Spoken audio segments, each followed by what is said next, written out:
I simulated 100 juvenile dinosaurs versus 1 Indominus Rex. Over the course of this video, these 100 tiny baby creatures will battle for survival on a scale never seen before. Watch friendships emerge, tales of betrayal, and a born killer hunting for sport. But the question remains, can these baby dinosaurs grow up in time to take down the Indominus, or are they all doomed to die? Well, grab your snacks and your popcorn, as it's time to take you back to where it all began. At first, the orphans were given the chance to explore their new environment the best they could without any parental guidance. Some just started wandering around, while others immediately found their way to the feeders, where they got the valuable nutrition their growing bodies will need. Overall, the newborn dinosaurs were adapting very well to their new tropical home. Plant life was plentiful, so the herbivores would not have to worry about a lack of food, and the meat feeders were placed strategically across the island for all the carnivores to feed on.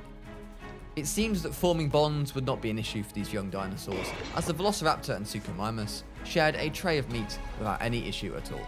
But unbeknown to these babies, they were part of one of the most unethical scientific experiments known to mankind.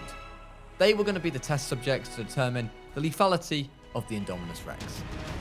This genetically modified hybrid is larger than all known carnivorous theropods and included many traits to support its deadly intent, such as uncanny intelligence, durable hide, sharp teeth and claws, as well as the ability to camouflage. This is the return of a channel legend, Darwin. But before we go any further, I need to tell you about one of the longest sponsors of the Rampy channel, the one and only Raid Shadow Legends. Raid Shadow Legends has just launched a major crossover with an iconic franchise. If you download Raid now using my link and log in for 7 days, you'll get an exclusive free legendary champion never seen before in Raid. This is a time-sensitive event, so do not miss your chance to grab this exclusive champion. I've been playing Raid since they first reached out to me over 4 years ago now, but the amount of new content that is constantly being added never fails to astound me. They are regularly launching brand new crossovers with iconic franchises, which along with the AAA graphics and cross-platform multiplayer, make Raid Shadow Legends a must-play experience. And in big news, the Ultimate Death Knight is now back in the game, and if you are a new player to Raid, you can get him for free right now. Ultimate Death Knight is the true essential defense champion. He heals himself simply by watching enemies heal, shuts down enemy legendaries with provokes, fears and debuffs, and shields and heals your whole squad with Get Comfy Everyone, a sizable shield buff and a 15% continuous heal on all allies for 2 turns. And the best part, he's a free legendary. In Raid, this is a rarity, so do not miss out on this opportunity. Download Raid using my link or the QR code on screen, use promo code UDKING, and claim the Ultimate Death Knight before he disappears once again. By using my link in the description or scanning the QR code on screen, you will get 2 free epic champions, including the epic Fayne and the epic Tayrel, who is unlocked when you reach level 15. And on top of that, you can use one of the 6 promo codes, TREEHUGGER, GETALICE, DESERTQUEEN, MONKEYKING, DEMONSLAYER or UDKING to get yourself a legendary champion of your choice. I would personally recommend using the code UDKING and getting yourself a legendary Ultimate Death Knight, because we've already gone through how absolutely boss this thing is. And once you have downloaded Raid, please do come on over and join the Rampy Army clan, so you can represent us on the battlefield. But do be quick, as we only have so many slots left in the clan. Thank you as always to Raid Shadow Legends for sponsoring this video and continuing to support the channel. Now, let's get back to the video. The baby dinosaurs were still wandering around the island, perhaps rather bored or perhaps lost, including this young Acrocanthosaurus who was given the name Chunky and whose sibling was given the name Chonky, as these acrosaurs became quite stocky when fully grown. Also given a name was the feathered juvenile Utahraptor Fluffball, an appropriate name if there ever was going to be one, but it would remain to be seen if these named dinosaurs would have any impact at all on these lands. But none of these infants had any idea of the danger that lurks on this island. Darwin was taking her first steps onto the island, exploring the immediate vicinity of the hatchery that she had been released from, and we will be all interested to see what she does when she comes across her first victim. The baby dinosaurs were making great strides in their own development, however. This Baryonyx had learned to swim in deep water all on her own, without the aid of any adults to teach her. She was given the name Karen, and she was immediately feeling at home by the water. To help her along and so she could find food, fish feeders were placed by her legs. This baby raptor had been playing too much in the sand and was now filthy. Even standing in the water and getting a drink, it was followed by the same dust cloud. Perhaps this dirt could prove helpful to the young raptor against Darwin by covering up its scent. Over by the lakes, the babies were having a great time running and playing. the dinosaurs were forming bonds that may even last a lifetime. This young Carnotaurus had made some unlikely friends in a group of young iguanodons, and together this group of scoundrels were disrupting the tranquility of the lake by chasing each other up and down the hills and through the water. The chasing Carnotaurus was given the name Terror, though the only thing it terrorizing at the moment was the peace and quiet of the other babies. Also joining at the lake was Matilda, the juvenile Tyrannosaurus Rex. Separated from her brother Terence for now, Matilda currently possesses no great threat to anyone around her, but that may change if she is to survive and grow up to become an adult Tyrannosaur. Twilight fell on the island, and it would be the first test for these babies, separating the weak from the strong as they enter their first night without parental or adult supervision or guidance. This juvenile Metriacanthosaurus was not looking particularly brave, and was instead looking lost, desperate for its mother. On the other hand, this Giganotosaurus juvenile was having no problem with the night, as it continued to wander and explore the island. As nightfall fell, some juveniles used it to hone in on their talents and instincts that they would later use in later life. Such as this Velociraptor, who had spotted a Nasutoceratops calf and began to chase it, blissfully unaware that a Spinosaurus was right behind it. Likewise, the Nasutoceratops was practicing a much-needed skill, the ability to scarper. Eventually though, the little raptor gave up, but it wasn't about success, it was about the practice. Darwin was on the prowl that night, in both need of food and water. As she came upon a meat feeder, she was spotted for the first time by a baby Atrociraptor, who dwarfed in comparison to this giant hybrid. As Darwin began to feast on the chunks of meat on the metal plate, the baby sat down and simply rested, showing no apprehension whatsoever. Proving that fear is a developed trait, not an innate one, Darwin did eventually move on towards the waterfalls, where she drank for the first time since her release. Away from Darwin, the juvenile dinosaurs were still practicing the behaviours that would suit them well come adulthood. The carnivores were honing their hunting and chasing skills, while these Pachycephalosauruses were playfully headbutting each other before realising that the carnivores were nearby and started to panic. Whilst all this was happening, Darwin was peacefully sleeping through her first night. A pair of Atrociraptors ran past her, not giving her any attention at all, but it was a Velociraptor, the first to fully develop into adulthood, who took an interest in Darwin. This raptor had grown up at an absolutely rapid rate, and almost instantly it seemed to recognise who the larger beast was and that it was part Velociraptor, forming a bond with Darwin. This raptor was given the name Alpha, and potentially a dangerous partnership had now already been formed. The night had now ended, but this Metriacanthosaurus was still terrified, calling weakly for its mother, a call that would never be answered. And in that same very morning, Darwin got her first kill. A juvenile Nodosaurus, no bigger than a park bench, decided to charge Darwin head-on. A decision that could only be made by a dinosaur whose brain had not yet fully developed, and will never now fully develop. Dare I say, Darwinism. The kill started Darwin's lust for blood, and seconds later she spotted her second target by the lake. She charged it. After stopping to change direction, she attacked the poor defenseless Pachycephalosaurus. Incredibly though, this baby Patchy survived, and was given the name of Miracle. This naming though was rather premature, as Darwin went in for a second swipe, ending Miracle's life. Darwin rested by Miracle's body, choosing not even to eat it. But it wasn't long before she stood up again and attacked yet another Pachycephalosaurus. Yet again, the juvenile herbivore managed to get up and started to sprint away, never looking back at its attacker. This marathon sprinter was given the name of Forrest Gump, but it would remain to be seen whether Forrest would be able to survive in these lands. Darwin continued her rage, but Alpha was keeping her cool, simply waiting, observing, calculating her next move. Darwin attacked two more Pachycephalosaur juveniles, critically injuring them, but once more being unable to secure the kill. This trend continued as she picked up two more Pachycephalosaurs, but was furious that they were still managing to get up again after she had trampled on them. This time though, she didn't give up, and went in for round 2 against her most recent target. This time she was successful, killing the smallest child and feasting on its corpse. But with her inability to secure the kill the first time, perhaps Darwin isn't as dangerous as we are all led to believe. Away from the carnage for a minute, we follow brother and sister Brachiosaurs, the first being a light grey male named Brian, who was accompanied by his dark brown sister, Brasilia. They were waddling through the plains, blissfully unaware of any of the dangers that they would have in the time of their lives. Whilst Darwin did have difficulties in taking down the Pachycephalosaurs, she was having no problem in killing the Ankylosaurids, as this body of this juvenile Ankylosaur was found next to where she was resting. It wasn't Darwin who would eat its body though, it would be Matilda, the young Tyrannosaurus Rex, who would scavenge on the carcass. Alpha managed to get her very first kill on the island, succeeding where Darwin had failed by taking down a Pachycephalosaurus and having a well-deserved feast. Whilst Alpha was feasting, Darwin did not stop and attacked a juvenile Ceratosaurus. The horned lizard was severely hurt, but did manage to get back up again and continue doing its business as if nothing had ever happened to it. This carefree infant was given the name Callie. Darwin was now running amok amongst the island and had set her sights on a young stegosaur.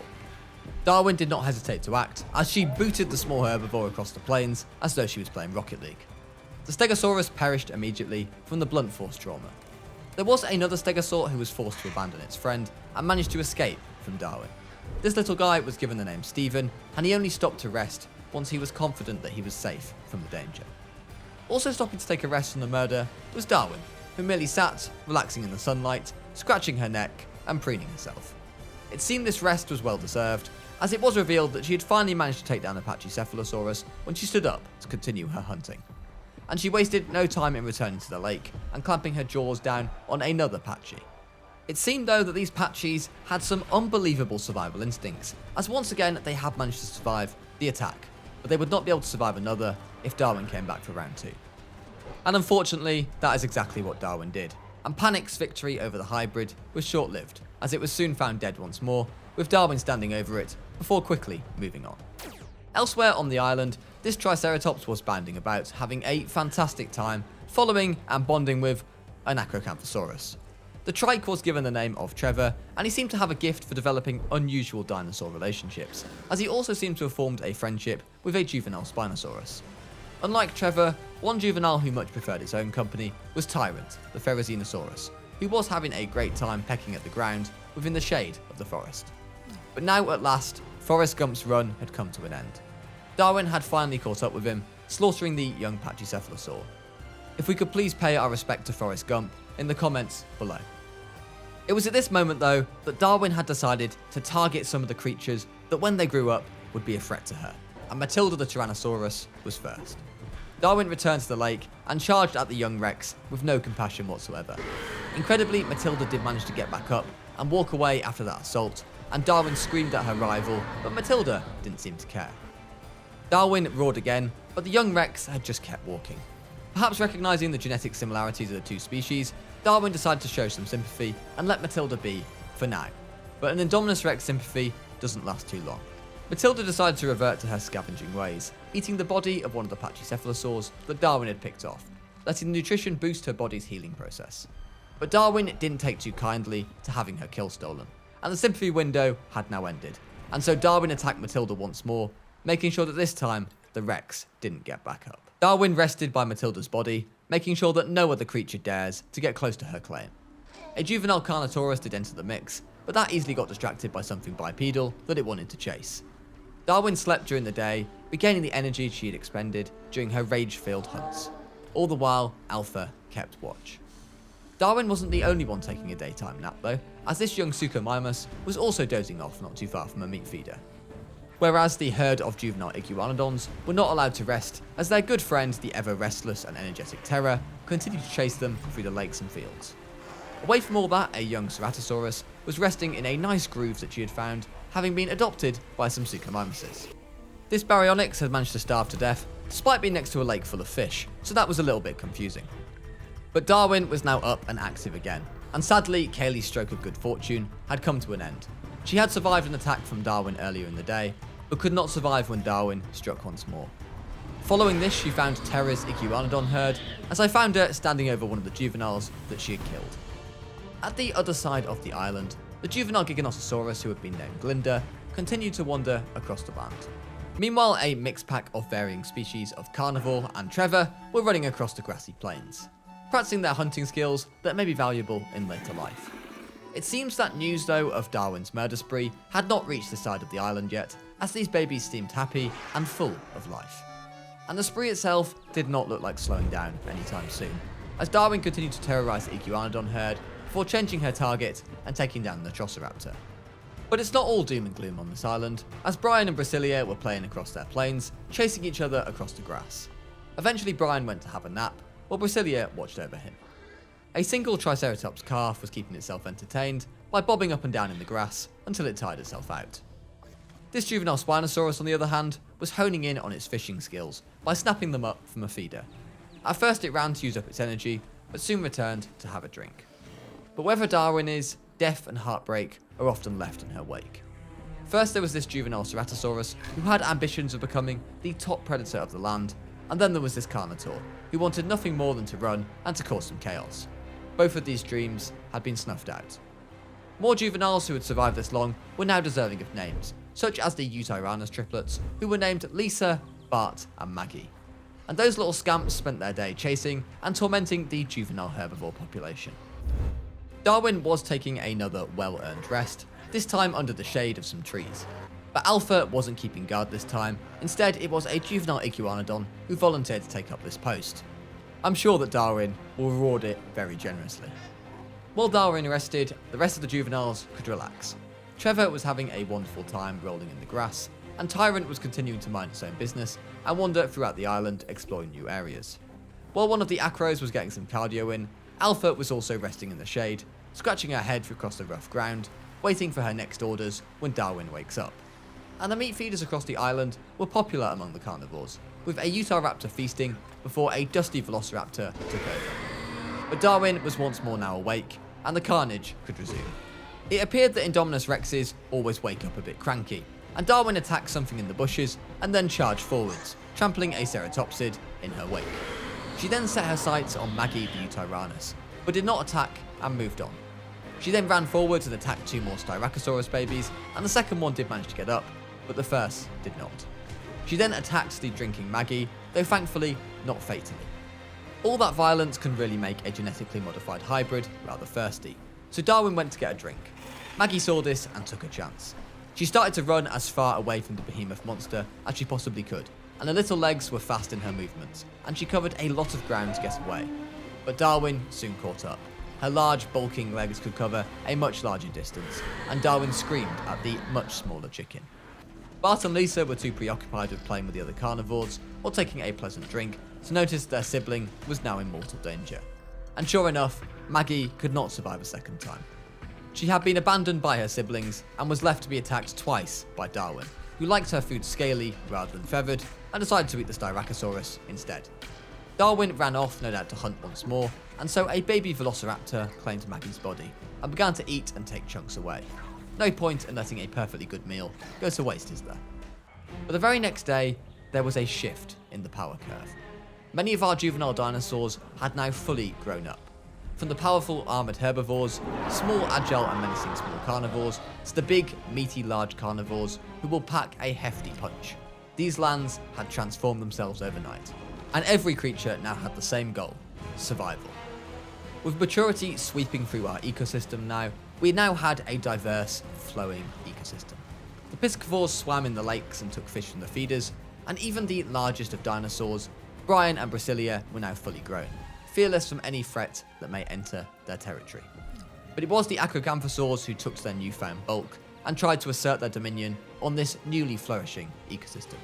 One of them stalked through the bushes and shrubs, scouting out Glinda at the other side of a pond, which is now much smaller than it seemed before.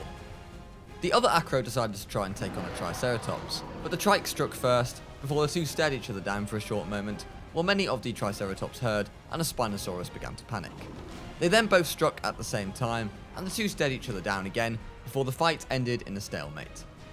But one fight that didn't end in a stalemate was the one that started between the acro and Glinda, with Glinda ultimately falling short and being killed by the Acrocanthosaur. Rest in peace, Glinda, we hardly knew you in your adult form. But not all was peachy as the dinosaurs became adults, as the Velociraptors were now at each other's throat, arguing for leadership. And then there was Fluffball, who survived all the way through childhood without a guardian, but was killed by Darwin shortly after reaching full maturity. The world around Darwin was completely different now. Where before her prey was tiny, now they are much larger. But that didn't mean that they are necessarily harder to kill, as she still effortlessly managed to take down this fully grown, fully armoured Ankylosaurus. Whilst Darwin rested next to her latest kill, Bart the Utahraptor, now fully grown, fully feathered and fully angered, was on the prowl hunting for Darwin, hunting for his sister's killer. Also on the prowl was Tyrant, the Therizinosaurus, who was no more tolerant of the other species around her than she was as a juvenile. and while Darwin was feasting on the ankylosaur body, I found that Trevor the Triceratops had sadly been killed. Not by Darwin, but instead betrayed and backstabbed by one of the Allosauruses that he had befriended in his youth. It just goes to show that children are too trusting of scary things with sharp teeth. Nearby, an Allosaurus lay dead, having been killed by a pack of velociraptors. All these dinosaurs were meant to work together to kill Darwin, but all they were doing was turning on one another, as yet another Allosaurus took down a Triceratops. The presence of Darwin may be causing imbalance and heightened tension across the whole island, but not every species is succumbing to such violence, such as this iguanodon, who was just wandering across the plains at its own pace, away from all the drama. But there was a clear shift in atmosphere across the whole island now. Meat feeders lay unoccupied, as they no longer were enough to support the larger carnivores, and overall the island just seemed a lot more barren than it used to be. Tyrant the Therizinosaurus was sadly found dead in a field.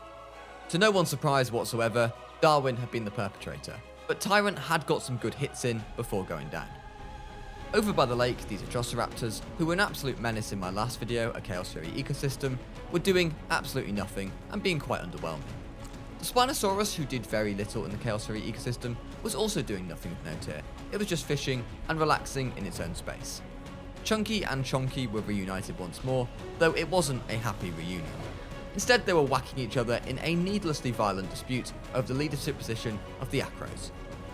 Now that all the dinosaurs were fully grown, meaning her opponents could not be easily trampled, Darwin suddenly didn't feel up to hunt as much as she did before, choosing instead to bask in the sunlight and wandering around aimlessly.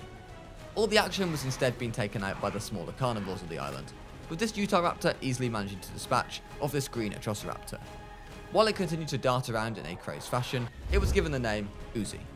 Eventually it calmed down and had a nice rest next to a Triceratops. But more dino-on-dino action was happening by the lakes, as this Carnotaurus entered Suchomimus territory, and the Piscivore did not take too kindly to that. The Carnotaur did not hesitate and struck first, but not long after the Suchomimus got a bite in return. They both attacked at the same time, resulting in a body slam that must have hurt the skinny Sucho a little bit more, as it slowly waddled off to the fish feeder. Darwin was awoken from her midday nap by Chunky, the Acrocanthosaurus, and she wasn't afraid to let the meaty carnivore know her feelings. After being screamed at by something that should not scientifically exist, Chunky wisely tried to walk away, but Darwin would not let her escape, and forced the Acro to fight back. Incredibly, Chunky got the first bite in, but like the Empire, Darwin strikes back. Once more, there was a brutal body slam, but it was actually Darwin who fled from the fight, weak and covered in surface wounds. Chunky had proven that Darwin was no longer the undisputed top dog of this island. Darwin made her way over to the lakes, hoping that her wounds would heal quickly. While Darwin was slumping down the pecking order of the island, Uzi was rising up, this time taking down a Velociraptor that's gotten in its way, and this Utahraptor was proving to be quite a character. Interestingly, this Allosaurus demonstrated that it actually wasn't too difficult to take down an Acrocanthosaur, as Chonky fell to the Jurassic carnivore, without even landing a scratch on the Allosaur, making Darwin's loss to Chunky look quite embarrassing. But Darwin was not content with being shown up in that way, and was determined to show that she was still the top predator around here. Bypassing the Acros altogether, this time she targeted the Acro killer, the Allosaurus. Before we enter the finale of this video, I just wanted to remind you to download Raid Shadow Legends using my link in the description. Thank you so much to Raid for sponsoring this video. It's safe to say that Darwin did not look in the best condition to initiate this fight, but alas, she did. And it ended very poorly for Darwin. The Allosaur had defeated Darwin and ended her rule of terror once and for all. This Allosaur, once again unscathed, did what all the top geezers did after such a momentous victory and went for a drink. Darwin was now dead, and many dinosaurs across the island shared a collective sigh of relief, while there were still others that had no idea that she even existed in the first place. The victorious Allosaur was given the name Kingslayer, and he took the most deserved rest of all time. But let that be a lesson for all you kids: do not start a fight when you are bleeding all over the place. The island now became an all-natural ecosystem, where natural behaviours were now allowed to flourish. With Darwin gone, Alpha was able to return to her kind, and her new Velociraptor pack wasted no time in working together to take down this Iguanodon. It took them a couple of attempts, and the Iguanodon conveniently decided not to move, but they eventually got their target. Alpha and her new friends enjoyed a hearty meal, and the Raptor pack were now determined to become the biggest nuisances on the island, with one raptor squaring up to the much larger Suchomimus, while another tried to provoke Uzi. Uzi herself was becoming quite a menace in this ecosystem, with 5 kills already to her name. though she would still have a long way to go before becoming as infamous as Darwin, who is now nothing more than a rotting, bleeding corpse. It shows even the mighty can fall. The Allosaurs were now running around the island, believing that they were the new big thing, challenging every large creature that moved. They next targeted the Spinosaurus and attacks first. The Spinosaurus put in a better fight than Chonky and Darwin and managed to even damage the Jurassic Predator. It didn't do much better though, and soon fled after the Allosaur bit it again. I now make that Allosaurus free, big meaty theropods, nil. Chaos had spent its life with the Iguanodon herd, and so it was surprising when it decided to initiate a brawl with one of the quadrupeds. But it quickly gave up on this brief spark of violence and moved on, remembering all the fun they had had together in their youth. Such bonds should last a lifetime, as demonstrated by the two Brachiosaurs, Brian and Brasilia, who haven't left each other's side all this time. Utyrannuses were still incredibly angry over Maggie's death, but with Darwin now gone, they could not get their proper revenge. So they went for the next best thing, the slime green Suchomimus.